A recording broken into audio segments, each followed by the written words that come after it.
आजमगढ़ 2024 में हमारा गठबंधन 80 सीटों पर चुनाव लड़ेगा। भाजपा मैनपुरी की हार का आकलन नहीं कर पा रही। आजमगढ़ के अतरौलिया क्षेत्र के सैनपुर में समाजवादी पार्टी के राष्ट्रीय अध्यक्ष व पूर्व मुख्यमंत्री अखिलेश यादव अपनी पार्टी के राष्ट्रीय महासचिव व पूर्व मंत्री बलराम यादव की पत्नी के 5 दिन पूर्व निधन पर शोकाकुल परिवार को सांत्वना जताने घर पर पहुँचे थे, जहाँ आवास पर श्रद्धांजलि कार्यक्रम रखा गया। इस दौरान पार्टी के जिले के सभी नेतागण विधायकगण मौजूद रहे।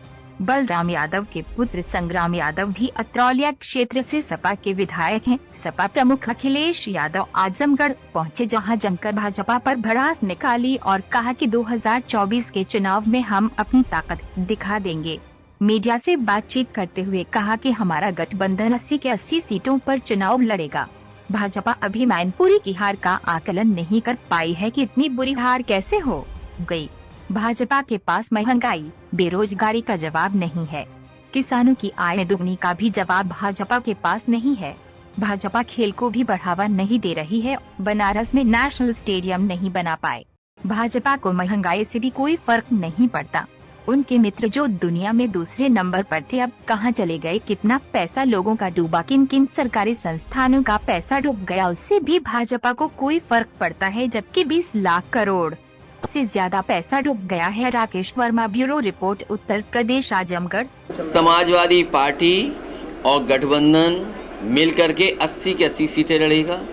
अभी भारतीय जनता पार्टी ने जो हार देखी है, मैनपुरी में जो हार हुई है, वो अभी तक आकलन नहीं कर पाए कि इतना बुरा क्यों हारे। और बुरा इसलिए हारे कि महंगाई का इनके पास जवाब नहीं है, बेरोजगारी का जवाब इनके पास नहीं है, किसान की आय दोगुनी का जवाब नहीं है, और जो सुविधाएं जनता को मिलनी चाहिए, चाहे स्वास्थ्य की हो चाहे अन्य विभाग की, वो कोई सेवा नहीं दे पा रही है। तो राजभर जी किधर रहे?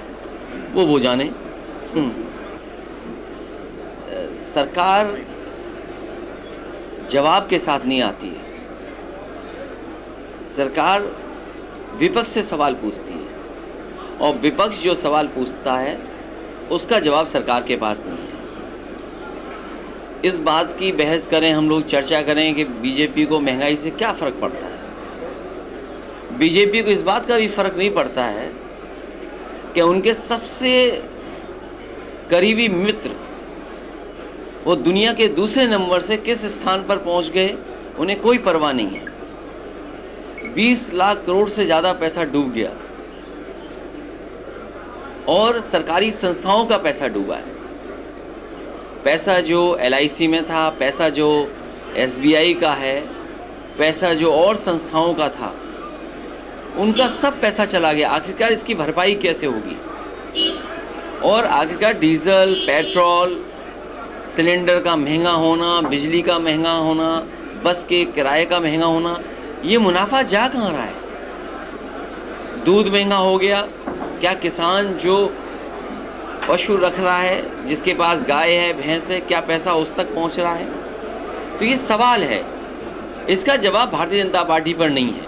और देखिए कितने कॉन्फिडेंस के साथ बीजेपी के लोग बात करते हैं, कितना कॉन्फिडेंस है उनके अंदर। क्या उनसे पूछें कि नौजवान रोजगार चाहता है, नौकरी चाहता है, वो कहते हैं कि हमने बता तो दिया अनएम्प्लॉयमेंट रेट 4.2% है। तो ये आंकड़े कहाँ से लाए हैं? ये किसी गांव में चले जाएं आप, नौजवान बड़े पैमाने पे बेरोजगार हैं, नौकरी नहीं उनके हाथ में, काम नहीं उनके हाथ में, और सरकार कहती है हमने सबको नौकरी रोजगार दे दिया। तो ऐसी सरकार जो जनता के दुख दर्द नहीं समझ रही है, समाज में खाई बांट रही है,